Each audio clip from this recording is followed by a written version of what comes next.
కొడాలి నాని, అరే కొడాలి నాని, నువ్వు ఒక పిచ్చి కుక్క, గజ్జి కుక్క. నీ నోటికి అసలు అదుపు అనేదే ఉండదా?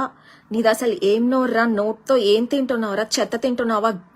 ఇంకేమన్నా అడ్డమైన నీచ నికృష్టమైన ఏమైనా దొరికితే అవి తింటున్నావా? నీది అసలు ఒక బ్రతుకేనా? నువ్వు ఒక జీరోవి. అసలు నువ్వెవడ్రా రజనీ సార్ గారి గురించి కామెంట్ చేయడానికి? నీ బ్రతుక్కి నీ కాన్స్టిట్యున్సీలో ఒక్క మంచి పనన్నా చేసావా? అసలు జీరో వెదవ్వి. కనీసం నీ కాన్స్టిట్యున్సీలో కూడా నువ్వు ఒక పని చేసి ఉండవు. అసలు నీ బతుక్కి ఆంధ్రప్రదేశ్లోనే దిక్కు లేదు. అసలు నిన్ను ఆంధ్రప్రదేశ్లోనే దేకేవాళ్ళు లేడు అని ఒక మహిళ నీ మొహం మీద దేంతో ఉయ్యలదంతా ఊసింది. నీకేరా కొడాలి నాని చెప్తుంది. నీకు తమిళ అర్థం కాదేమో అని ఆవిడ చేసిన వీడియోని నేను నీకు తెలుగులో ట్రాన్స్లేట్ చేసి చెప్తున్నా. ఇది నీ బతుకు. అరే నాకు అర్థం కాక అడుగుతా, మీకంత దూలేంటి?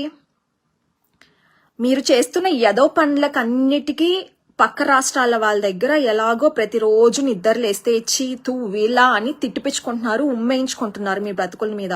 అది సరిపోదని ఏదో రజనీకాంత్ గారు వచ్చి ఆయనకి ఎన్టీఆర్ గారితో ఉన్న అనుబంధాన్ని, చంద్రబాబు నాయుడు గారు చేసిన 4 మంచి మాటల్ని చెప్తే మీకు వచ్చిన కడుపుమంటే ఏంట్రా?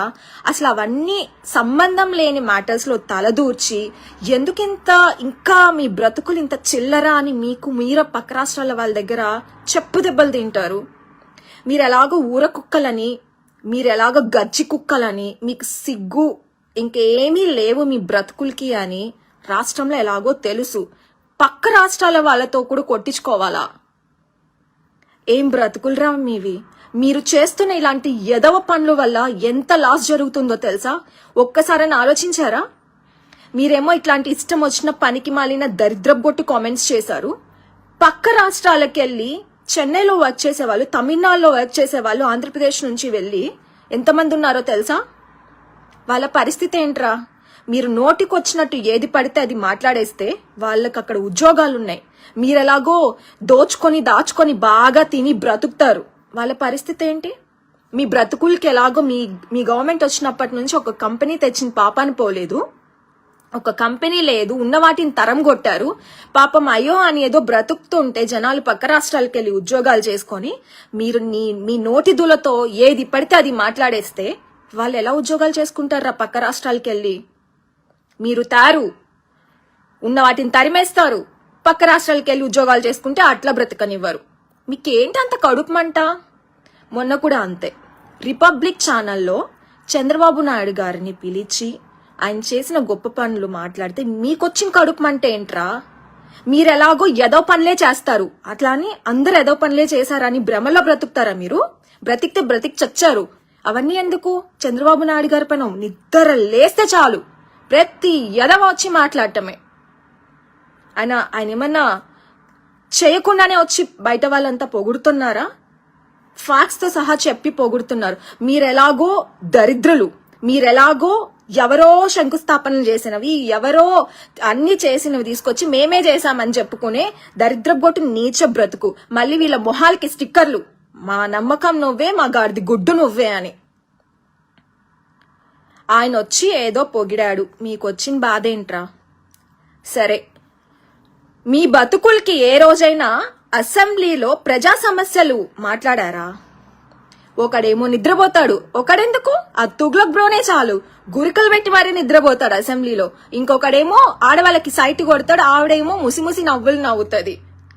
ఇంకొకడేమో కవిత్వాలు పాడతారు, ఇంకొక ఆమెమో గన్ కంటే ముందు జగన్ వస్తాడు అని పుచ్చిపైన సోళ్లు మాట్లాడతారు. గాని ప్రజా సమస్యలు డిస్కస్ చేస్తారా? వాటికి పనికిరారు మీరు. కాకపోతే ఇట్లాంటి గెస్ట్లు ఎవరన్నా రాష్ట్రానికి వస్తే వచ్చి 4 మంచి మాటలు చెప్తే జరిగినవి ఉన్నట్టు చెప్పుకుంటే మీరంతా మీద పడిపోయి ఆయన పర్సనల్ గా కూడా టార్గెట్ చేస్తారా? సిగ్గుందా మీకు? అసలు ఏం బ్రతుకులరా మీవి?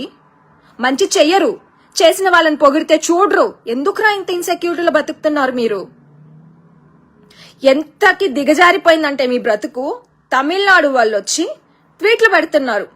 మా తమిళనాడు, మా క్యాపిటల్ చెన్నై, మీ బతుకులేంటి? మీ బతుకు క్యాపిటల్ గానీ లేదా అసలు మీ క్యాపిటల్ సిటీ ఏంటి అని అడుగుతున్నారు. మనిషి అనేవాడు ఎవరన్నా బతుకుతాడా ఈ మాటలు అనిపించుకున్నాక? చెప్పండి మీరే, క్యాపిటల్ సిటీ అంటే ఏం చెప్పాలరా? ఆ ట్వీట్ కి సమాధానం చెప్పడానికి కూడా మాకు దిక్కు లేదు. మళ్ళీ ఇలాంటి పనికి మాలిన దరిద్రపు కొట్టే ఎదవలంతా వచ్చి ప్రెస్ ముందుకి అసలు దారిని పోయే చెత్తనంతా నెత్తినేసుకొని ఉన్న రాష్ట్ర పరువుని అంతో గింతో ఉంటే అది కూడా తీసేస్తున్నారు. ఈమె ఆర్కే రోజా ఒక 10-15 రోజుల ముందే తమిళ్లోనే మాట్లాడింది. మీ గురించి నేను చాలా గొప్పగా మాట్లాడుతున్నాను సార్, ఇంతలో మీరే వచ్చారు అని రజనీకాంత్ గారు ముందర కూర్చొని ఆయన గురించి మాట్లాడింది. ఇప్పుడు ఏమైంది అంతలోకి నీకు? ఆయన గురించి ఇష్టం వచ్చినట్టు మాట్లాడుతున్నావు. ఓట్లొద్దా? అసలు కొంచెం అన్నా కామన్ సెన్స్ ఉందా? ఇప్పుడు తమిళనాడు వాళ్ళు వచ్చి నీవేవో సీడీలు ఉన్నాయంట, అదంట ఇదంట అని మాట్లాడుతున్నారు. మరి నాకు ఆ సీడీలు అంటే నాకు తెలీదు, వాళ్ళు మాట్లాడుతున్నారు. అవసరమా అమ్మా నీకు? రాష్ట్ర ప్రతిష్టని ఇంకా దిగజారు చేస్తారా? ఇదేనా పక్క రాష్ట్రం నుంచి ఒక గెస్ట్ గా వచ్చిన వ్యక్తికి మీరు ఇచ్చే హాస్పిటాలిటీ? ఇదేనా ఒక రెస్పెక్ట్? ఇంటర్నేషనల్ గా ఒక సూపర్ స్టార్ రజనీకాంత్ గారు, ఆయన మీద పడ్డారేంటి? అసలు ఆయన గురించి మాట్లాడటానికి ఒక్క పాయింట్ అన్నా ఉందా? ఆయన వచ్చారు, ఎన్టీఆర్ గారు శత జయంతి ఉత్సవాలకు వచ్చారు, ఆయన గురించి ఏదో ఆయనకున్న అనుబంధాన్ని మంచి మాటలు చెప్పుకున్నారు.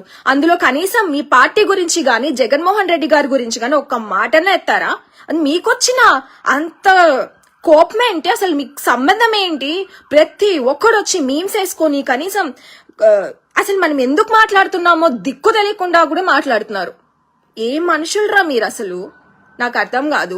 రాష్ట్రానికి చేసింది పొడిచింది పీకింది ఏమీ లేదు. రాష్ట్రంలో ఎలాగో మీరు జీరోలు. రాష్ట్రాన్ని సర్వనాశనం చేసేసారు దేశం మొత్తంలోకి. ఇప్పుడు మళ్ళీ ఇలాంటి మాటలు కూడా అనిపిస్తున్నారు. అసలు మిమ్మల్ని తిట్టాలంటే కూడా అసహ్యం పుడుతుంది. ఆ కొడాలి నాని గాడికైతే అసలు ఇంకా ఏమనాలో వాడిని అర్థం కాదు. నేను అనట్లా ఈ మాటలన్నీ. పక్క రాష్ట్రాల వాళ్ళు ఉమ్మేస్తున్నారు, చెప్పుతో కొడతామని చెప్తున్నారు సిగ్గు లేకుండా. అనిపించుకోండి, మీరు అనిపించుకుంటే అనిపించుకున్నారు. మీ వల్ల రాష్ట్రానికి ఎంత అప్రతిష్ట వస్తుంది తెలుసా? మీరు చేసే పనికి మాలిన కామెంట్స్ కి. పనికి మాలిన మొహాలంతా వచ్చేసి చదువు సంధ్యరాని దద్దమ్మలంతా మా మీదకి ఇట్లా వచ్చేసి మినిస్టర్స్ గా ఎమ్మెల్యేస్ గా వచ్చేసి రాష్ట్రాన్ని ఇంకా దిగజార్చేస్తున్నారు. ఒక కామెంట్ ట్విట్టర్ లో ఏంటో తెలుసా? ఏం పీకారా మీరు ఆంధ్రప్రదేశ్ రాష్ట్రానికి మీ ప్రభుత్వం వచ్చిన తర్వాత అసలు ఆంధ్రప్రదేశ్ రాష్ట్రంలో ఆడపిల్లలకి మహిళలకి సేఫ్టీ అనేది ఉందా? ఎందుకంటే ఈ దరిద్రగొట్టు ప్రభుత్వం వచ్చిన తర్వాత ఇన్ని వందల సంఖ్యలో రేప్స్ జరుగుతున్నాయి అని కామెంట్స్ పెడుతున్నాడు. మీలలో ఒక్కరికైనా దమ్ముందా ఆ కామెంట్స్ కి ఆన్సర్ చేయడానికి? చెప్పండి. నోరేసుకొనేసి ఆ మీడియా ముందు ఆ మైకులు కనబడగానే అసలు ఇంకా పూనకాలు వచ్చినట్టు ఊగిపోవటం, ఇంకా చంద్రబాబు నాయుడు గారిని ఎవరైనా ఒక మాట పొగిడితే ఎక్కలేని ఆవేశంతో ఉక్రోషంతో వచ్చేసి ఏది పడితే అది వాగేయటం. ఇది తప్ప మీరు పీకిందంటే అసలు రాష్ట్రానికి 4 సంవత్సరాలుగా ఎక్కడ పడితే అక్కడ గంజాయి దొరుకుతుంది. ఎవడు పడితే వాడు ఆడపిల్లల్ని రేప్స్ చేస్తాడు. ఎక్కడ పడితే అక్కడ మర్డర్స్ జరుగుతాయి. వీటిని ఏమీ మాట్లాడరు మీరు. మీ బతుకులు ఎంత హీనమైన దరిద్రగొట్టు బతుకులు అంటే, చిన్న బిడ్డ చచ్చిపోతే హ్యూమన్ రైట్స్ వాళ్ళు వచ్చి ఆ పాపకి 8 లక్షలు ఇవ్వమంటే మీకు ఇవ్వడానికి దిక్కు లేదని కోర్టుకెళ్లి గొడవ పెట్టుకున్న దరిద్రగొట్టు పరిపాలన మీది. మరి మీరొచ్చి అందరి గురించి మాట్లాడతారా? అసలు ఎవర్రా మీరంతా? నాకు అర్థం కాదు. ప్రజలకు ఒక మంచి పని చేసిన పాపన పోలేదు. సన్నాసి దద్దమ్మలంతా వచ్చేసి ఏది పడితే అది మాట్లాడటం. ఒక ఉపయోగకరమైన మాట ఉండదు. ఏంటో అసలు విలువలే ఉండవు మీకు. అంతెందుకు, మొన్న షర్మిల గారు మాట్లాడితే ఉన్నది ఉన్నట్టు సింతా గారి పైన ఆస్తులన్నీ ఉన్నాయి, ఆయన వివేక గారు రాసిస్తారంటే ఆవిడని కూడా ట్రోల్స్ చేస్తారా? ఛీ, ఎంత అసలు. అవన్నీ చూసిన తర్వాత నాకు ఒక క్లారిటీ వచ్చింది. మీరు మీ పార్టీని ఏమైనా అంటే మీ తల్లిని చెల్లిని అక్కని కూడా ఇంకా బజార్లోకి లాగేసి వాళ్ళపైన కూడా నీచ నికృష్టమైన కామెంట్స్ వీడియోస్ చేసి వదులుతారు. అంతే కదా మీ బ్రతుకులు. ఇలా ఉన్నారేంట్రా బాబు, అసలు అసహ్యం పుడుతుంది. అసలు అసలు రాష్ట్రంలో ఏమన్నా మాట్లాడదాం, మంచి ఉందేమో, ఒక మంచి గురించి మాట్లాడదామంటే వెతికినా దొరకదు. అన్ని దరిద్రాలే. నిద్ర లేస్తే అన్ని ఇట్లాంటివే. ఎక్కడ చూడు దోపిడీలు, ఎక్కడ చూడు కబ్జాలు, ఎక్కడ చూడు రేపులు, ఎక్కడ చూడు మర్డర్లు, ఎక్కడ చూడు సూసైడ్లు, ఎక్కడ చూడు ఈ గంజాయిలు. ఇవి తప్ప డెవలప్మెంట్ ఏమన్నా ఉందా మీ బతుక్కి? వీటి గురించి మాట్లాడండ్రా అంటే ఒక్కేదవా మాట్లాడు, వీటికి ఒక్కేదవా సమాధానం చెప్పడు. ఓ అనేసి సోషల్ మీడియాలో అలాంటి వాళ్ళ పైన వచ్చి కమెంట్స్, మీమ్స్, వీడియోలు చేయమంటే మాత్రం ఎక్కడి నుంచి వచ్చేస్తారు. ఇంకా ఈరోజు పేటిఎం కూలీలు. అరే అసలు మీరు మనుషుల అన్నం తింటారా, ఇంకేనా తింటారా? నాకు అర్థం కాదు. మీకు స్పెషల్గా ఏమైనా ట్రైనింగ్ ఇస్తారా? అంత ఘోరంగా ఉన్నారేంట్రా బాబు. మీకంటే ఆ కాలకేళ్ళు అట్లాంటి వాళ్ళు చాలా బెటర్. అసలు అడవిలో జంతువులు ఉన్నాయా మీకంటే? వాళ్ళేదో చెప్పారని మీరు అసలు ఇట్లాంటి నీచ నికృష్టమైన కామెంట్స్ ఎట్ చేస్తారు. అసలు మీకు అంత ఓపిక ఎట్లుంటదిరా, నాకు అర్థం కాదు. పనికి మాలిన మంద మొత్తం. 5 రూపాయలకి ఇంత కకృతి పడతారా? మీ తల్లిని చెల్లిని అక్కను కూడా ఇట్లనే చూస్తారనుకుంటా మీరు.